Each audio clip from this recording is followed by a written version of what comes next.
একটা Starlink device যদি মাননীয় প্রধান উপদেষ্টার বাসায় রাখা হয় এবং একই সাথে যদি খাগড়াছড়ির কোনো একটা গ্রামে রাখা হয়, দুজন গ্রাহক একই সেবা পাবে এবং স্টারলিংকের মাধ্যমে কোনো ধরনের ব্যান্ডউইথ ডিসক্রিমিনেশন করার সুযোগ নেই।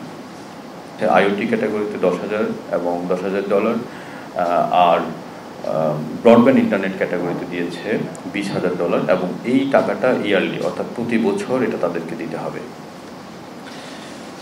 এখানে স্টারলিংক আসার পর থেকেই আমরা বিভিন্ন ধরনের প্রশ্ন নাগরিক সমাজ, সাংবাদিক, সহকর্মী এবং বিভিন্ন শ্রেণী পেশার মানুষের কাছ থেকে পেয়ে আসছি। সেই কয়েকটি প্রশ্ন আমি দিচ্ছি। প্রথমত হচ্ছে স্টারলিংকের কোনো ডেটা লিমিটেশন থাকবে কিনা। তো আমরা মনে করি যে স্টারলিংকের কোনো ডেটা লিমিটেশন থাকবে না এবং এই দিক থেকে এটা আরেকটি রেকর্ড, বাংলাদেশের ইতিহাসে প্রথমবারের মতো আনলিমিটেড একটা ডেটা প্যাকেজ, সত্যিকার অর্থে আনলিমিটেড একটা ডেটা প্যাকেজ চলে আসলো। আরেকটা প্রশ্ন অনেকেই করেছেন যে আসলে স্টারলিংক আমরা কাদের জন্য করেছি, এটা সেবা গ্রহীতা কারা। তো এই প্রশ্নের উত্তর হচ্ছে এখানেও সেবা গ্রহীতার দিক থেকে কোনো লিমিটেশন নাই।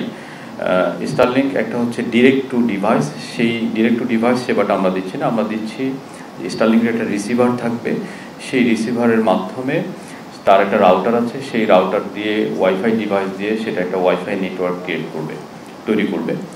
এখন ওই রাউটারের পোর্ট থাকে, সেই পোর্ট থেকে একটা নির্দিষ্ট দূরত্বে, সেটা আনলিমিটেড দূরত্বে নেওয়া যাবে না, দূরত্বে গিয়ে আরেকটা নেটওয়ার্ক তৈরি করে আবারও ওই নেটওয়ার্ক থেকে আবার ওয়াইফাই সেবা দেওয়া যাবে। এখন এই দূরত্বটা কত? আমরা মনে করি যদি আবাসিক এলাকা হয়, এই অ্যাপার্টমেন্ট এলাকা হয়, তাহলে সেখানে এটা 20 থেকে সর্বোচ্চ 30 মিটার হতে পারে, অর্থাৎ এখানে 2টা বা 3টা ফ্লোর কভার করবে। আর দূরত্বের দিক থেকে 20 থেকে 30 মিটার অর্থাৎ কয়েকটা রুম কভার করবে, 3টা বা 4টা রুম কভার করবে, কিংবা তার চেয়ে বেশি, সামান্য বেশি। অর্থাৎ একটা বড় অ্যাপার্টমেন্টের জন্য একটা সেট এনাফ। আর গ্রামীণ এলাকায় যেখানে ওয়াল পেনিট্রেশন নাই, অর্থাৎ সিগন্যাল, যেহেতু এটা ইলেকট্রোম্যাগনেটিক তরঙ্গ, সেজন্য সিগন্যাল ওয়ালের ভিতর দিয়ে গেলে বা মেটালের ভিতর দিয়ে গেলে এই সিগন্যালটা ড্রপ করে। তো গ্রামীণ এলাকায় আমরা মনে করি যে এই রেঞ্জটা প্রায় 50 মিটারের কাছাকাছি, 50 থেকে 60 মিটার পর্যন্ত বিস্তৃত হবে। তো সেই ক্ষেত্রে বাংলাদেশের আবাসিক এলাকায় যেখানে আমরা বলি ডিপ ইনডোর, যেখানে মোবাইল নেটওয়ার্ক পৌঁছে না, সেসব ক্ষেত্রে স্টারলিংক বেটার পারফর্ম করবে। এবং একই সাথে আপনারা জানেন যে বাংলাদেশের মাত্র 30% মোবাইল টাওয়ার ফাইবারাইজেশনের আওতায় এসেছে।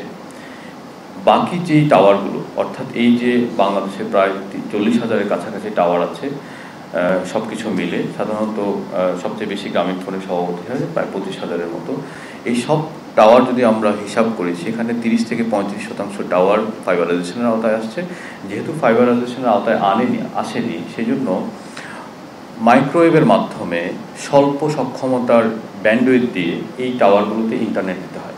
তো যেহেতু এক একটা টাওয়ারের অধীনে হাজার হাজার গ্রাহক থাকে, তাহলে এই স্বল্প সক্ষমতাটা আবার বাকি ব্যবহারকারীদের মধ্যে শেয়ার হয়ে যায়। তো যে জন্য আমাদের বর্তমান গ্রাহকরা আসলে সব চেষ্টার পরেও ক্যাপাসিটি সক্ষমতার কারণে তারা ভালো ইন্টারনেট সেবা পায় না। স্টারলিংক এই অচলাবস্থাটা দূর করবে। একটা স্টারলিংক ডিভাইস যদি মাননীয় প্রধান উপদেষ্টার বাসায় রাখা হয় এবং একই সাথে যদি খাগড়াছড়ির কোনো একটা গ্রামে রাখা হয়, দুজন গ্রাহক একই সেবা পাবে এবং স্টারলিংকের মাধ্যমে কোনো ধরনের ব্যান্ডউইথ ডিসক্রিমিনেশন করার সুযোগ নেই।